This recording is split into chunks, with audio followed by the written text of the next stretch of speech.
Dr. Murray is accused of being responsible for Michael Jackson's death, which is odd, really, considering that Michael Jackson, apparently, in his house, he had 4 gallons of anaesthetic just stored in his house of serious, you know, like, medical anaesthetic, which is probably enough to put Louis Spence to sleep. That's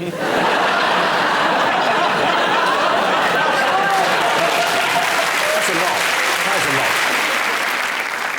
They're just trying to work out whether he killed him. And I was thinking, I can't think of a time in the last few years when Michael Jackson was alive and people went, oh, it's Michael Jackson, he looks well. Yeah.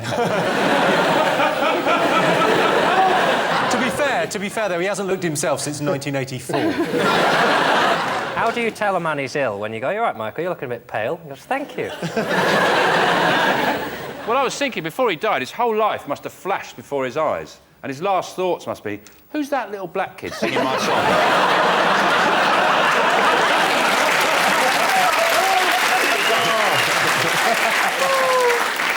The doctor was getting paid £100 a week, though, wasn't he? Yeah. And I was thinking, Michael Jackson's a weirdo, isn't he? Right? So if Michael Jackson was paying me £100 a week, I'd inject him with Haribo if he asked me to.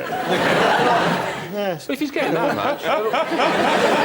if he was getting that much, surely there'd be an incentive to keep him alive. Yeah. Well, he does go on a bit, though, doesn't he?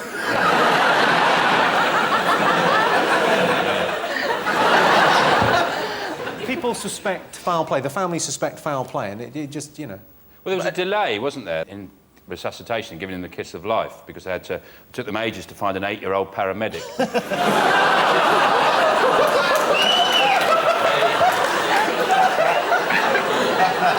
I love it. I suppose that's it, because you have to hold the nose while you breathe into the mouth, don't you? So that obviously you don't want... Right, okay, well...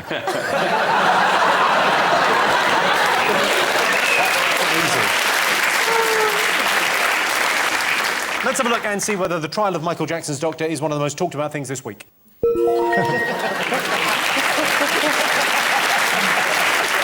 Yes, the long-awaited trial of Michael Jackson's doctor started this week. Make no mistake, Jackson's name is going to be dragged through the mud at this trial, but when all is said and done, Michael Jackson will remain my absolute favourite self-mutilating, mentally unstable, virtually bankrupt, suspected paedophile junkie of all time. The Footballer Tevez. I really don't know anything about football, but I think you don't need to say that twice. He's really expensive, and he refused to go on in some big match. And there was some sort of row, and you saw him being like, well, I'm not going on. Which I kind of liked, the kind of thought of like an obnoxious, because I love an obnoxious pop star. You know, like it's the sort of thing Axl Rose would do. Yeah, I love that, like not going on yet. Axl Rose shouldn't have to go on because he's not a footballer, so... It's a good point, well made, Sarah. I can't argue with that. You're on £200,000 a week and your boss says, you won't do half hour for us, would you?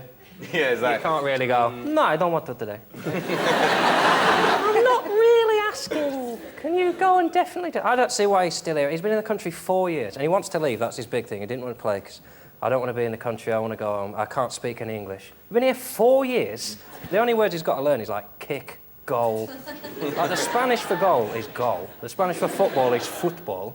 Like, it's not like we're asking him to learn Sanskrit. He also said it was a miscommunication, didn't he? He said it because what he actually said was, OK, boss, where do you want to play? But because of his accent, it came out like, I fucking hate Man City. You can piss off, shove out your arse, you piece of shit. But it's an accent thing. Yeah. It's just a dialect. Well, because it's from the Catalan region. What he actually said was, "Ke."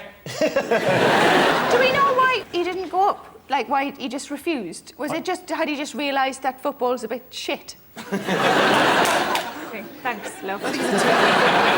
just one, like, fucking yes! Finally, someone said it! If you look at Tevez, though, he's a very unfortunate-looking chap, isn't he? He does. He looks like Shrek's ugly mate, doesn't he? I refute that. Let's have a look. He's a great-looking guy. In fairness to him, that was a very sunny day. His flash is too strong. I like it. It's too strong. Just as well he didn't go on, to be honest, because in that picture I can see he's already broken pretty much the rule of football. This is good, is it? I scored a goal! Was He's attention-seeking, isn't he? Let's face it, if you're gonna go to a football match and sit on the subs bench, you're probably gonna go on, let's face it, you've got to do that. And then he just says no. He's obviously an attention-seeker. You think he's an attention seeker? Yeah.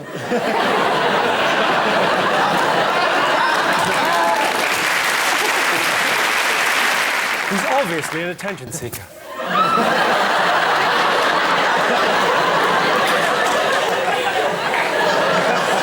It's the most attention-seeking sort of thing I've ever bloody seen.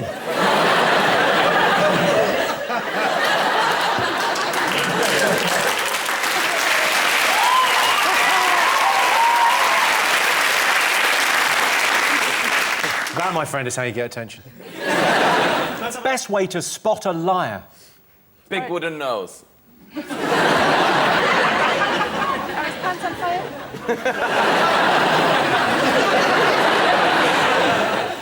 His pants are not on fire. He does not have a big wooden nose. What is the best way to spot a liar? I can always tell if someone's lying if they go, right, Joe, you look well.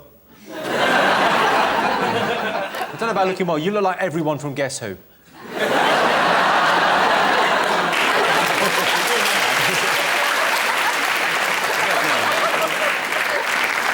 Is there an actual truth serum, or is that like a Harry Potter thing? In all honesty, can you actually, like, is there a serum? Like, is it Yeah, like... it's called Bacardi. Not even... What's that, Lambrini? That's gone up in price recently. What's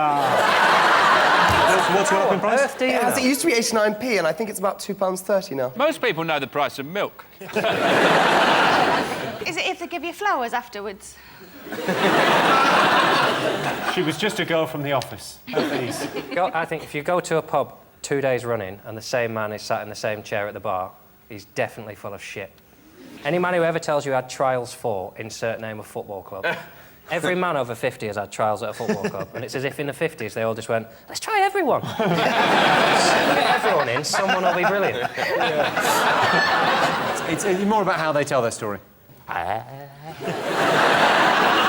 They go like that and go, well, the other day, I went to the moon. Like a weird voodoo... loony, they go. Yeah, like a voodoo priest. That's how they tell... It's like a funeral in New Orleans. I tell you a story. Is that how it's told? I think eye contact could be the answer, Jimmy. There's no way.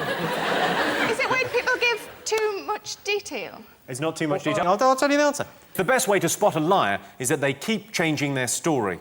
We've all told lies. I was drunk, he was drunk, we were just having a laugh, I never touched it. It was his idea, I fell on it. I just wanted to know what it tasted like. Nothing happened. I don't even know him. Stop going on